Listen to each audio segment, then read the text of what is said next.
He accompanied his mother to meet Cizio, the mafia boss who had brutally murdered his father and 14-year-old brother. Cizio sat casually in his courtyard, surprised this woman would dare come to him. His mother stepped forward, begging for him to spare her last remaining child. The boy remained silent, his eyes fixed intensely on the old man before him. The mafia was known for its ruthlessness, never leaving witnesses alive. The boy watched helplessly as his mother died before him, forcing him to turn and run for his life. Now an orphan, Cizio wasn't finished. His men spread word throughout the village, warning residents against sheltering the boy. Yet kind souls hid him in hay bales, and under cover of dawn, secretly helped him escape the village. The boy's name was Vito Andolini, but history would remember him by another name. Fast forward to 1917, 25-year-old Vito had settled in New York, married with a child. Though poor, the family of 3 lived happily. Vito cradled his infant son Sonny, his eyes full of adoration. Like in his childhood, Vito kept his hat brim low and remained a man of few words. His friend Jack, smitten with the theater owner's daughter, brought Vito along to catch a glimpse of her. As they watched intently, a figure suddenly rose from the audience. As the man turned, Jack's face went pale. He told Vito this was Fanucci, a dangerous man they couldn't cross. After the girl's performance, Jack and Vito went backstage hoping to talk to her, only to witness Fanucci extorting protection money from the owner. During the negotiation, the owner's daughter happened to pass by.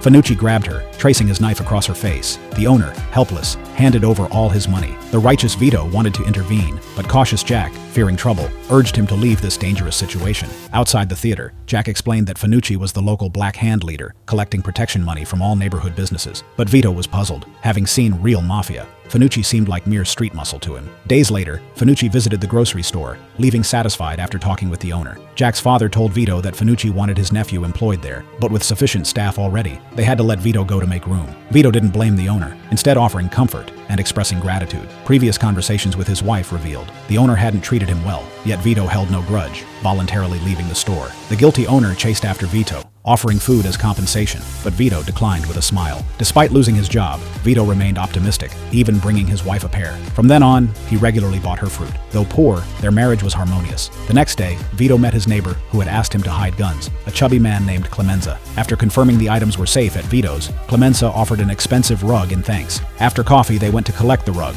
arriving at an upscale residence. Clemenza claimed it was his friend's home, but after knocking and finding no one home and no key left behind, he pulled out tools and began picking the lock. Vito gradually understood the situation. This was clearly a wealthy household. Both men now knew the score. Clemenza skillfully rolled up the rug, while Vito stood awkwardly aside. Suddenly, a knock at the door. A passing patrol officer peered inside. Vito remained still and silent, while Clemenza hid behind the door, gun drawn. If the officer entered, there could only be one outcome. America was in a chaotic era, violence and crime spreading through every corner of the city, becoming the only shortcut to wealth for poor immigrants. For the first time, Vito felt the impact in his core as the gears of fate began to turn silently.